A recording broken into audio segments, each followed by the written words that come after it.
Hey y'all, it's Tanya Talk with Tanya. Hey lady, how are you? Good. How you doing? Hey, I'm doing Tanya. all right. I'm doing okay. So I'm gonna let you run this thing because I want to make sure I'm following orders. I So wanted you to let come me on your know. platform and we could just have a chat any way that you wanted to talk, any route that you wanted to go, girl. Just let me know. I just love that Okay. we are both women of purpose and, are just getting that message out. You know what I mean?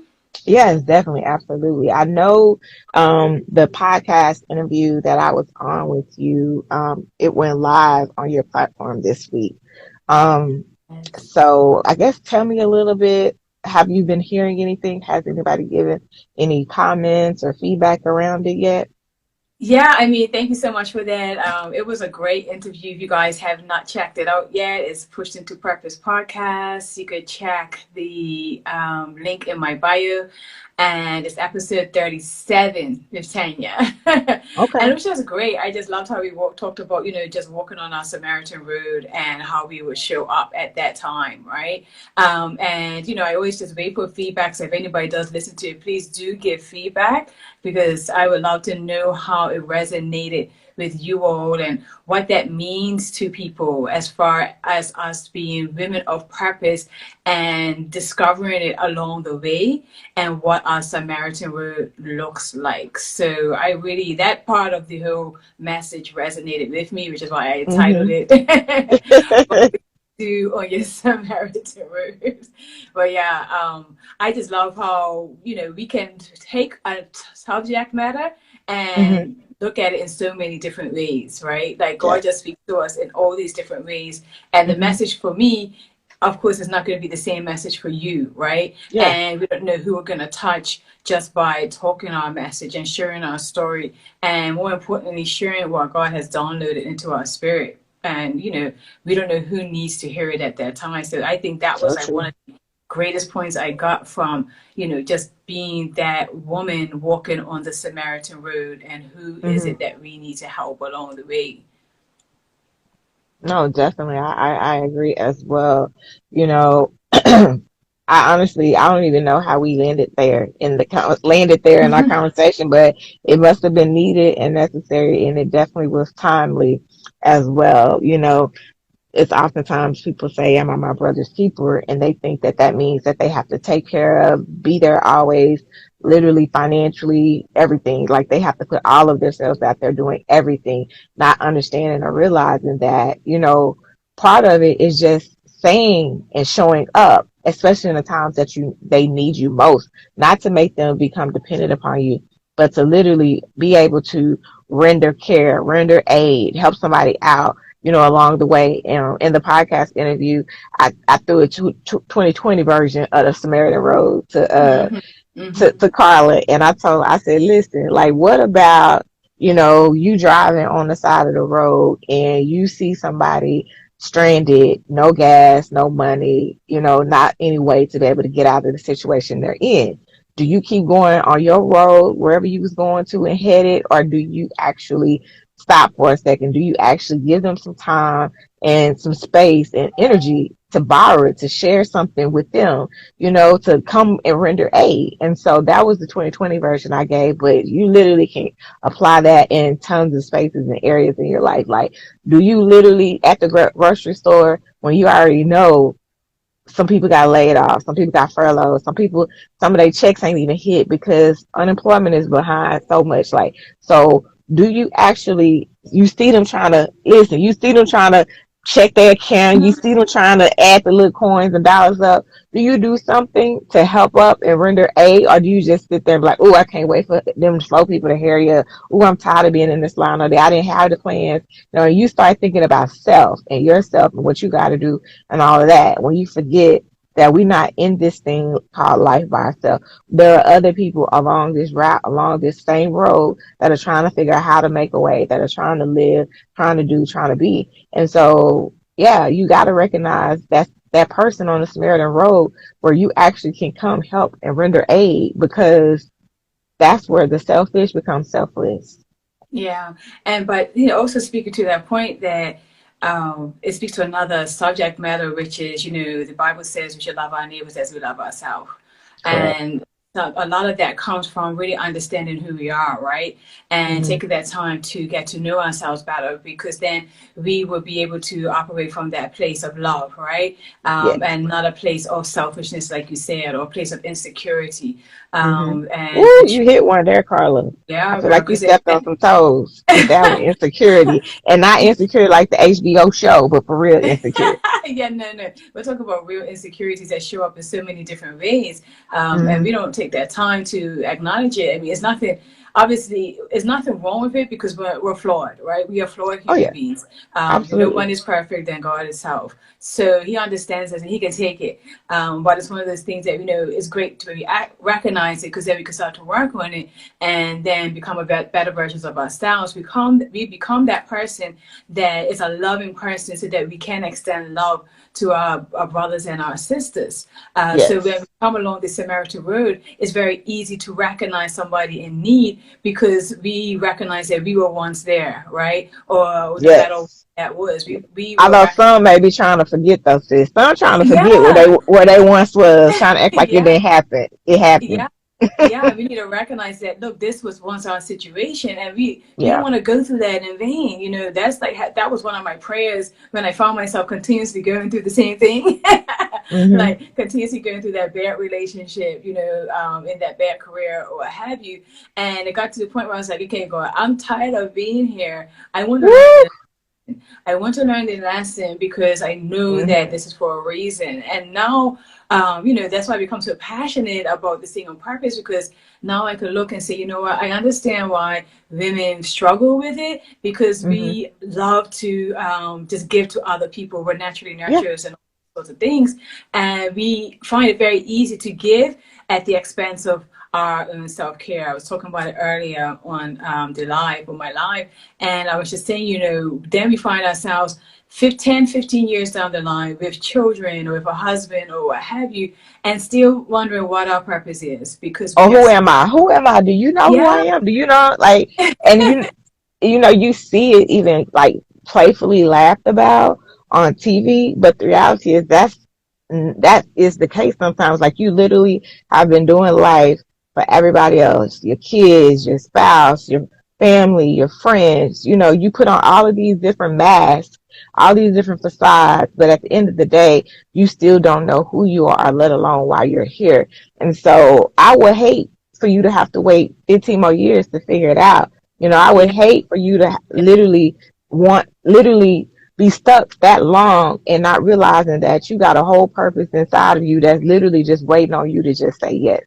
So yeah, definitely, like that's it. Like part of, like you said, why people can't help others is because they don't know how to help themselves. They don't see a way out. They don't see a light at the end of the tunnel. They don't see how helping somebody else can help themselves. Like you hit a lot of nuggets, as it relates to um self esteem and self care, self worth, all those things. Like part of the struggle is you don't know how to be for somebody else and go render aid and help along a Samaritan road because you don't feel like you yourself are worthy. You don't feel like you deserve it. You don't feel like there's something just that powerful and great in you that you have it already. You have your enough in you that you have so much that you can pour it out. And so they say it. You can't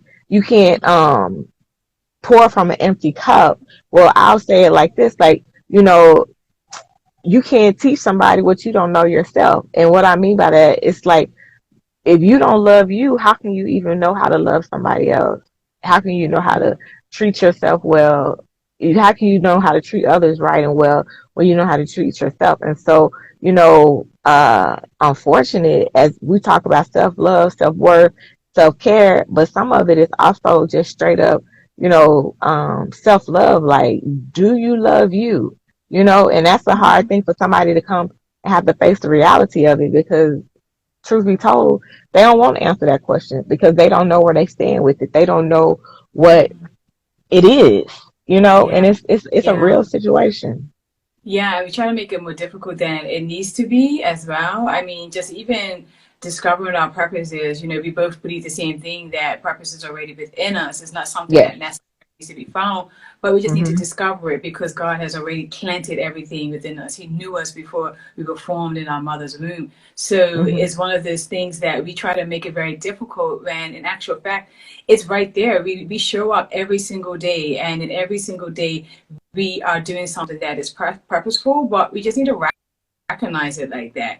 True. I was talking the other day True. to somebody about how it's the what we perceive to be insignificant can actually make the biggest difference in somebody's life. What Wow. comes so easy and naturally to us is not the Mm-hmm. case with your neighbor and somebody within your office or somebody in your family.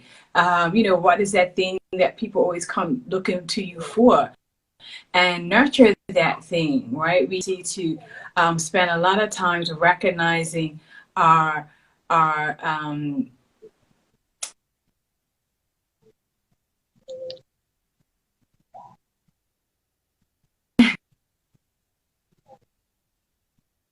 Are you still there?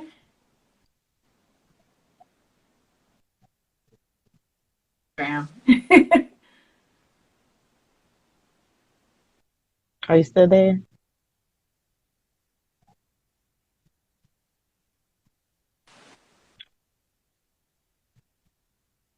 I don't know if you are. Yes, crazy. Okay, I can hear you now. Okay, good. It's still a little Okay, bit frozen on your end. I don't know if you can see me. I can see you. Oh, okay. I just see a circle turning for you. Oh, But yeah, okay. yeah, Instagram, it acts crazy like this sometimes, girl. It does. It does. But no, I was just saying that it's don't underestimate those things that we perceive to be insignificant because they Correct. can make the biggest difference in somebody's life. And when we sit on it and we don't nurture it because we Mm-hmm. just think, oh wow, this is just how it's supposed to be. This is just what I do. We don't understand the value that we are holding back from others. We do spend a lot of time recognizing our weaknesses, which is good because we want to make sure that we enhance them. But when we don't spend just as much time or even greater time on our strengths, then we're not Mm-hmm. honing in a skill that can then turn into a point of us of being experts in, right? So I think that's like a missed opportunity sometimes for us that we don't take that time to hone in on those strengths and work on those strengths so that they come to a point of our expertise. Yeah, I mean, something you said is so powerful is that what you perceive as insignificant is literally what is being like prayed about, what is being begged for, what is literally Yep. Oh being yeah. something that somebody is trying to learn how to figure it out, how to do it, paying people, paying money, and you think you're over here taking it for granted, Yeah. and so kind of even when you look at it as a Samaritan road, like you take it for granted that you'll always have gas money. You take it for granted that you'll always have a car to ride in. You take it for granted that you'll always be able to have extra in the bank. But they don't because they know what it's like to not have to make a choice between gas, money, and food. They know what it's like to have to figure out a whole new budget because one of the people in their family or marriage got laid off or furloughed or hours cut. Like they know what it's like. But you've been over here so long, you've been just enjoying your cushy life, riding down the freeway, going your 65, 70, not realizing that you could be right where I am tomorrow because Yeah. nothing is promised. And so with that, I think what you were saying even more is, not just to realize that what you have is insignificant, but also being responsible and caring enough to know that even if you have something and you don't know how to cultivate it, you don't know how to grow it, that it's still something and it deserves the time, the energy, and respect for you to figure it out. Like, not this, Mhm. because I think I said it before, like, not necessarily that every passion is your purpose, but the passion and just being in school, like when they want to introduce you to something new, they as a baby, they want to introduce you to something new, a new vegetable. They hey, they make it look all good, taste all good, but the baby be like after they get in their mouth, like, no. I am not eating that, but it's kind of the same thing. Like, if you never try something that you're passionate about, if you never try what you're good Mm-hmm. at, you will never know the purpose that can grow from it. So you got to at least try. Yeah. And so I would imagine if we can flip it to this conversation, the Samaritan Road can literally define the folks that tried it and the folks that did not try it. They tried figuring out how to help, and because they didn't figure it out, they just kept going and doing their thing. They tried to, cultivate and work on this gift and take it from a passion to purpose, but they stopped at, step four. It's a lot. And whereas this the person on the other side of the road where they know their passion, they know their purpose, but they don't have the resources, they don't have the time, they don't have the support, they don't have the backing like you got, and you're not even doing nothing with it. So I'm over here trying to get to mine, and all I need is a little help. But you over here, you're not even thinking about it, nor are you thinking about getting some help. So you really got to look at yourself in the mirror and ask where you are. Where are you on your Samaritan road? Are you taking it for granted? Are you, not willing to do the work to take your passion to purpose? Or are you on the other side of the road where you know it, but you need help and you need resources and ideas and influence, to take that next passion from your idea to a God idea and put it into purpose. So, Yeah. it's several ways we can look at it and dissect this Yeah. Samaritan Road conversation, but Yeah. you got to figure out where you're laying. Yeah, that's because that's like part of the problems. Like when you hear people say, I don't know what my purpose is. I struggle with walking in my purpose, or I had this idea Hmm. and I want to execute it. But most times people would say, I lack clarity. I'm not really certain on what it should look like, how to describe it, what have you, or I don't have the resources like you talked about, Hmm. and I don't have the time to really put into it, or I don't have the support. Like those are four key areas that I find most people Yes. tend to bring out Hmm. when they are struggling or challenged with really executing the purpose in the way that God would like them to. But essentially, I think we make it more difficult than it really needs to be. Just being clear is really, again, reflecting on who we are. Who are we at the Hmm. core, and how can we align that with the things that we do each and every day? I mean, I was just looking at the virtual fashion show from Hanifa, and when you read her story and how about she had the her heart went out to the people in the Congo, and she just wanted to get the message out. And this is all the colors represented. I'm just like, wow, she connected her passion to her values, her core values. And Hmm. now we see this in this global mass virtual online fashion show, which had never been done like that before, Never. right? Hmm. And that's the thing, like that's why I really preach, like, find your core values. What are you passionate about? What are the pain points, whether it's in your life or somebody else's life? And how can you get the message out there about that? How can you bring awareness to it? Or how could you honor that person's legacy, right? Or honor that community's legacy, or honor that specific event's legacy, or bring awareness to that. So, we don't need to always make it so deep. It's sometimes just as simple as just tapping into the thing that is so near and dear to us. And then when you talk about time, we make time for what we want to make time for. We always hear that Correct. that saying, right? But I just really think it's key that we make time for the things that are going to create change in our life. Hmm. And I know when I was writing my book, I was committed to choosing 1 hour a day, or Hmm. finding that hour a day to commit to for just writing down anything. And it doesn't even have to make sense as long as you're doing something. And that's choosing to wake up early in the morning, and that's what it was for me. For somebody else, it Hmm. may be choosing to stay up a little bit later at night, or sacrificing a lunch hour. But we have time there that we just have to be conscious about, whether it's unproductive time or underproductive time. And when I say Hmm. underproductive time, that's that time like you have the hairdresser, and what can you be doing while you're at the hairdresser, like reading a chapter or reading some data or something. Like it's basically multitasking, right? So when I'm cooking, I try to have that podcast on or watch that YouTube video, so that I'm taking advantage of that underproductive time. And we all know what unproductive time is. That's just any time that we're, watching a little bit too much TV. I always say Hmm. some downtime is definitely encouraged, but if we're watching just a little bit too much, we're gonna say, okay, I'm gonna take an hour or 30 minutes here and apply that Yes. to my goals or what have you. And then of course, just having resources, like I just find that in this day and age when we have access to Mhm. so many influencers and so many authors or podcasters, there really is less or hardly any excuse for us to not have access to tap into those resources. Now you see, Harvard Business School are offering free classes or free Yes. courses. Let's just take hold of that. We have tons of them. Mhm. Berkeley's doing. My husband's doing a class through Berkeley. I'm doing one through Harvard, and it's just like, look, while it's free, because Lord knows how long it's Mhm. going to be.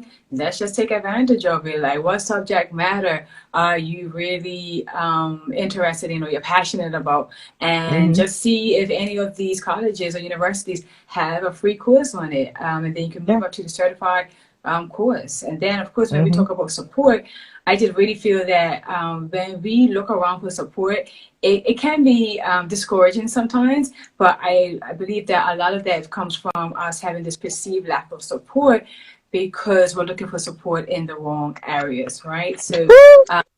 yeah, That's so true. we have our family members who we love, and we have our friends who are near and dear, and of course, they probably want to show up, but they just may not understand what it is that we're doing, and we Yeah. can't knock for that. They meet us where they can, and we have to honor Mhm. them for when they do show up in the way that they know how to show up. But like Tanya, like even this internet world, the social media world, like we're able to connect because we are Yep. aligned And show up in for each other. yeah, so we can do this because you just create your own tribe, and your tribe is Yep. definitely look different from what you kind of expect it to look like. Mhm. Yeah, so these are just some key areas that we can just it's really about perspective and changing that perspective and changing our Mhm. mindset when it comes to things that try to hold us back from really going forward and pursuing our purpose and going forward, full speed ahead. And what barriers can we remove so that we can ensure that we stay on that path, so that we can execute all that is within us. Yeah, I mean, I definitely agree. The one thing you said is when it comes to purpose, you have to choose it. You have to make that choice. And I think Mhm. that's where a lot of people get hung up. How do I choose my purpose when I don't even know what choices or what options I have? And it's like, well, have you did the work? Have you sat with yourself? Have you spent time thinking of like in the stillness, not with the chaos of Netflix and Hulu and Amazon Prime Video and everybody all around and they trying to tell you what's what. Like, have you actually sat in enough time to where you sit there and you dig into yourself?